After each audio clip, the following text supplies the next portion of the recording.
This is dawn, sunrise at Copacabana Beach.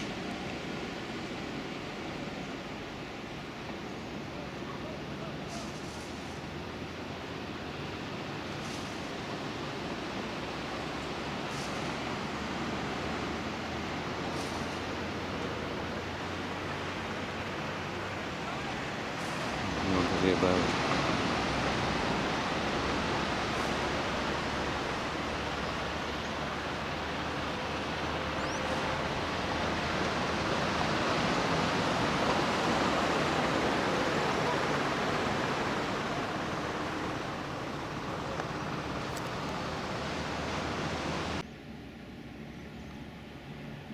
Christ the Redeemer.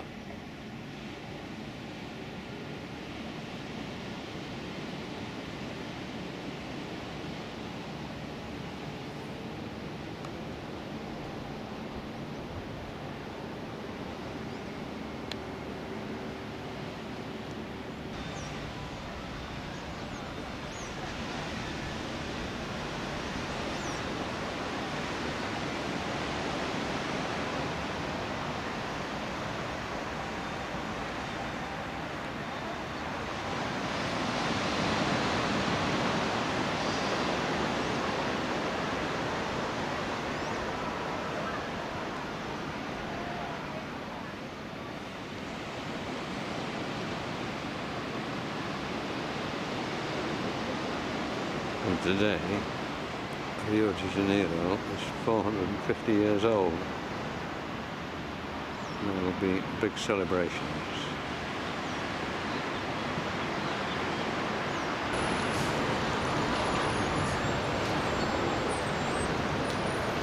It's a public beach. There's no private beaches in Brazil.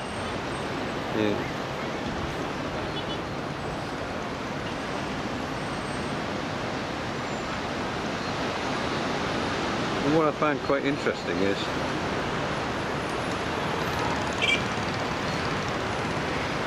when you walk across the sand, they've got a little like hose pipe sprays the sand, makes this sort of wet footpath, which I assume is cooler and it'll burn your blooming feet. And then all the way along here.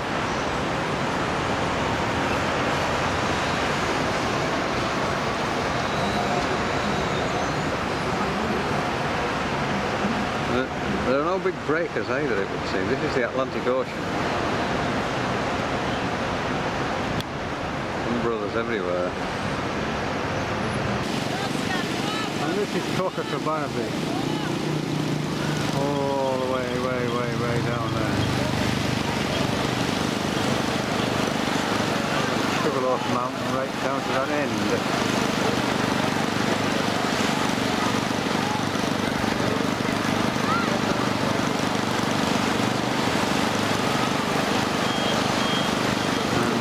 Porto Bay Hotel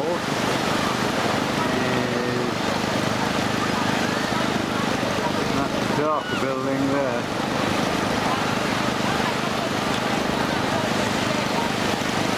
The Copacabana Promenade has this wavy pattern on it in these black and white stones.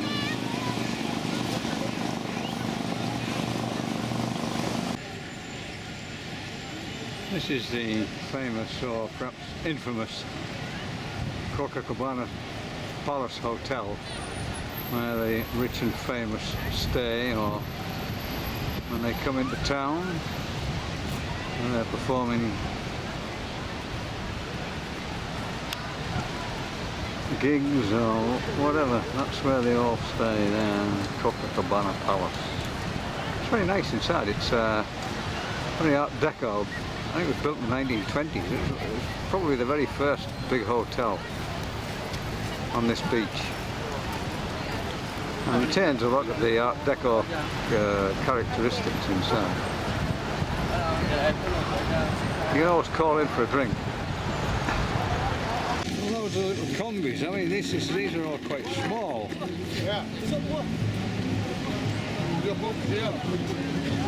I've never seen these little ones before. They stopped making combis here last year, apparently. But they're very cheap. You can buy a full-size combi for about 5,000 quid. This is the very end of Copacabana Beach. The other end from Ipanema. A little group of girls here watching the sea. I was quite excited by it. Oh, in a fancy dress. And lots of fishermen. These young girls are just getting in the way.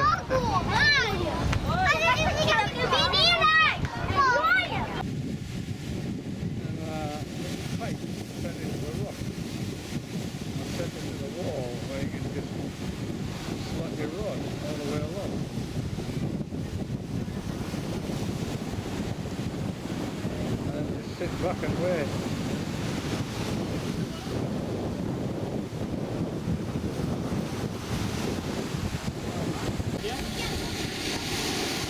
A bit of improvisation there.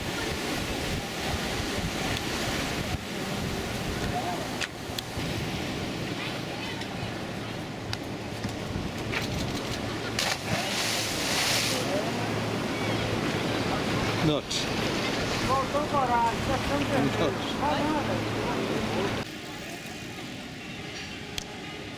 Under the rock at the very far end of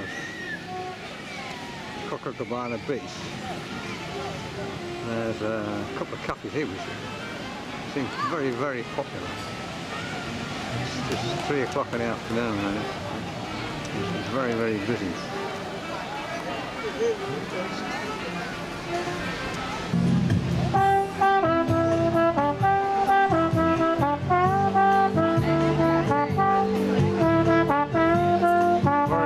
Although it's on Copacabana Beach.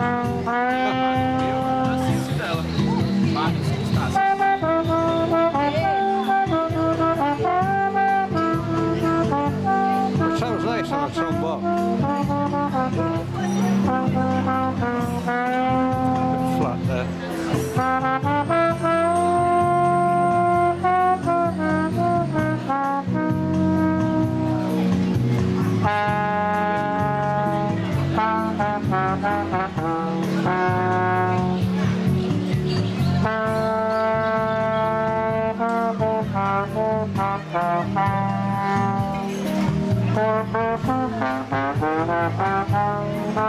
Yeah, they are bobbing off.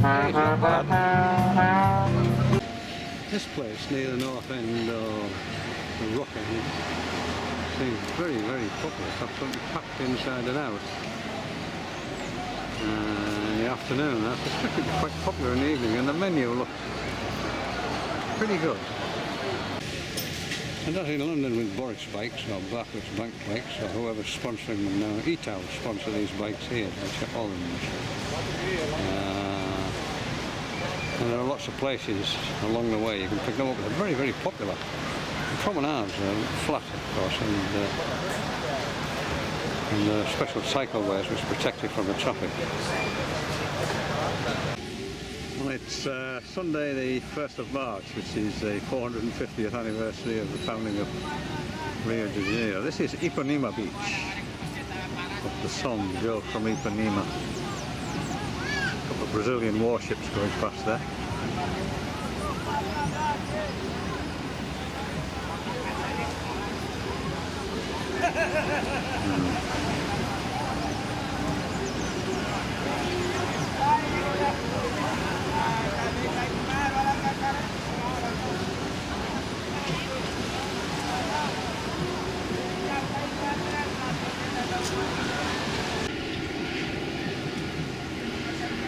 Everybody flocks to the beach on Sundays. Most other things close. Sand and sea, which has never really appealed to me. I've never been a great lover of beaches.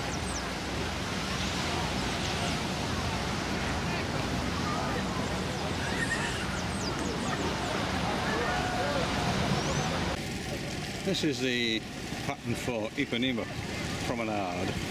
It's quite pleasant because on Sunday You've got 6-lane highway here, but the 3 of the lanes are closed off and they just extend the promenade, so there's no traffic along here apart from cyclists.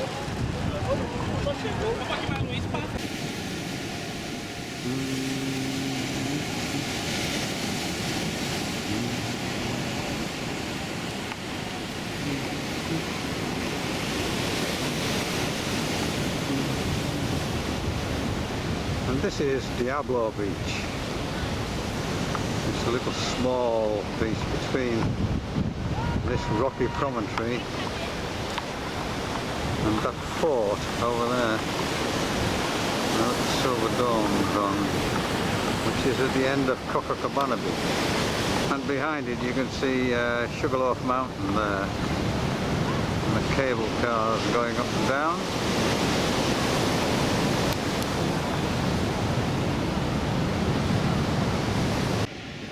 So this is Copacabana Beach in Rio de Janeiro in Brazil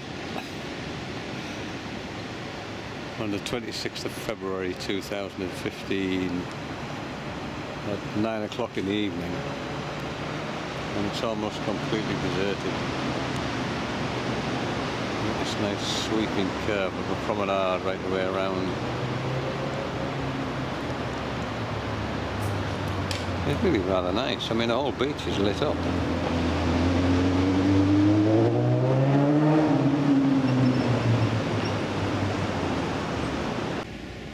And there on the hillside you can see Christ the Redeemer. Oh, just to zoom in, you'll see it a lot better. It just looks like a white speck.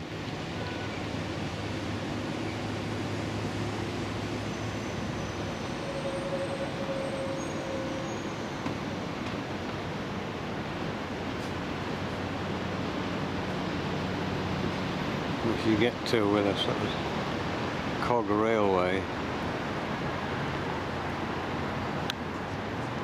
and there it is. It's a long way away,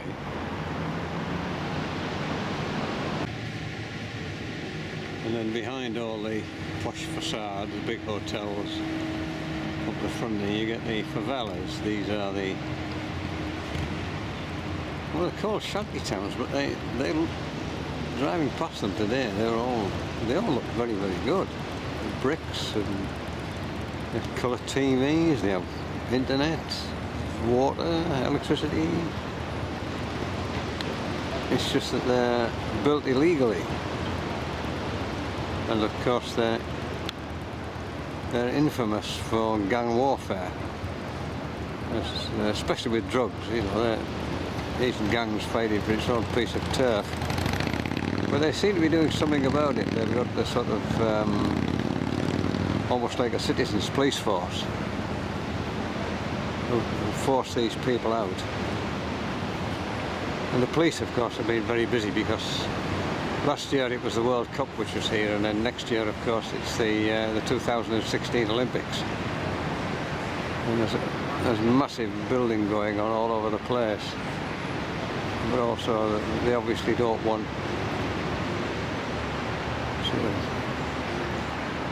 people coming here being robbed or subject to some kind of violence, so the police have been moving into these places, into these favelas in a big way, sorting them out. And on the hillside over there you can see one of the favelas. They sort of creep up the hill. So when I looked at last night, all lit up. The mayor of the town is struggling to prevent any further favelas from being developed, but I would think it's very difficult to stop. They climb up these hillsides, very, very dangerous. You can see there, you know, in heavy rain you get landslides, just floods. It's not an ideal situation to be in. But when you're in that situation, I suppose, make yourself a little house on a hillside, I would imagine it's quite a good thing. However tenacious your hold on that hillside might be,